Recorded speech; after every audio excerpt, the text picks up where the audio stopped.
Let's go over the S&P 500, basically provide you guys my sentiment as how I'm going to be playing this out, right? And what I'm expecting. So the first things first, guys, right? For my last update, you guys know that if I take the swing lows to the swing highs, we're at the perfect equal lengths, the 1-to-1 level here, okay? And I mentioned to you before that this level is where institutions are starting to take profits from when they started to long back in 2022, 2023. So what does this mean? This basically means that big money, smart money, they bought up here and they rode this wave higher and they started trimming off their positions, especially during this algorithm level here, the 1-to-1. Okay, so you can see that throughout this time, we've been getting less bullish momentum. We can see that, of course, we've been getting bearish divergence across all time frames, right? We're making higher highs on price, but lower highs on the indicators. And the crazy thing is that if you take a look as well on the RSI, right? I mentioned to you guys this before. About a week ago, I mentioned you should definitely take a look at this trend line because this will break, right? We're making lower highs on RSI and we're making a very vicious attack on this trend line. And guess what happened today, guys? Right? We broke it. We finally broke the RSI trend line on the S&P 500. So what does this mean? Well, this basically means that this entire cycle, okay, has officially been broken. And we're going to be correcting all of this cycle from 2022, maybe even this pivot from 2023 in October. But overall, guys, we're going to be correcting a bit.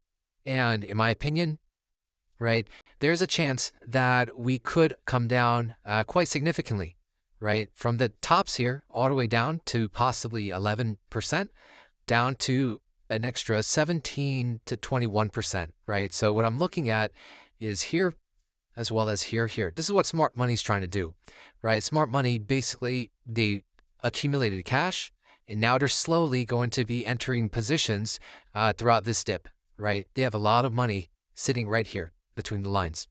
So we're waiting for RSI to come down, make a new cycle, and then come back up like this. Okay, so in my opinion, guys, there's going to be some pain, especially, I guess, throughout this year, right? I don't see double-digit growth, in my opinion. Maybe in some sectors we will, but just know that we broke the cycle, guys, right? This is the last stand right now.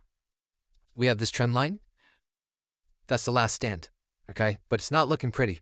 It's not looking pretty. You guys know my sentiment across nvidia, across Tesla, across all the other stocks, right? We do have potentially another leg lower.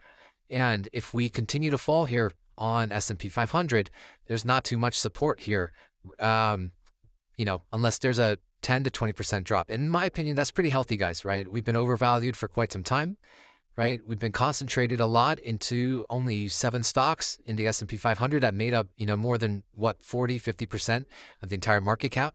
So this is pretty healthy in my opinion. So what does this mean? Well, this means either two things. One is you take it very slow, right? You take it very slow. You sit out for a little bit. 2, you start accumulating cash, right? You can switch to sort of a defensive strategy as I'm doing right now, right? So a lot of my stocks that I'm in right now are very defensive rather than being into Mag 7s. Okay. So these are just some of the things that you need to keep a lookout for. So yeah, just be patient, be ready. I have a lot of cash ready to go, especially down here at these levels if we continue to break. If we do see bounces, right? I am probably going to wait, guys, right, until we actually can break some highs. Okay, so for instance, we need to break 611 again, because if not, okay, what could happen then is that, let's say we do get bounces here, right? You have potentially a lot of shorters now on the way up, right? On the way up. So if it goes up, right, you'll see shorters right here, okay, trying to push it down and make lower highs like this. Okay, there will always be bounces, guys. There will always be bounces, but will those bounces make a higher high?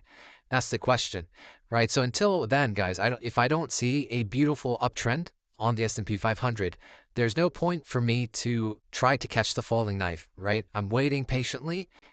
No matter how long that takes, I'm waiting patiently. I'll see how the market sort of reveal itself, right? And just take your time. Take your time. Don't over risk if you're trying to catch the knife. Wait for uptrends. Like I mentioned, guys, there's industries out there that are in uptrends rather than downtrends. Okay, so if the S&P is not the one to look out for, look at other stocks and look at other industries that are uptrending, right? Those are the ones that you want to be in. But just be careful, guys, here. Okay, this is the last stand. So if this trend line breaks, we could be heading down quite a bit. Okay, I'll talk to you guys soon. Have a great rest of your day.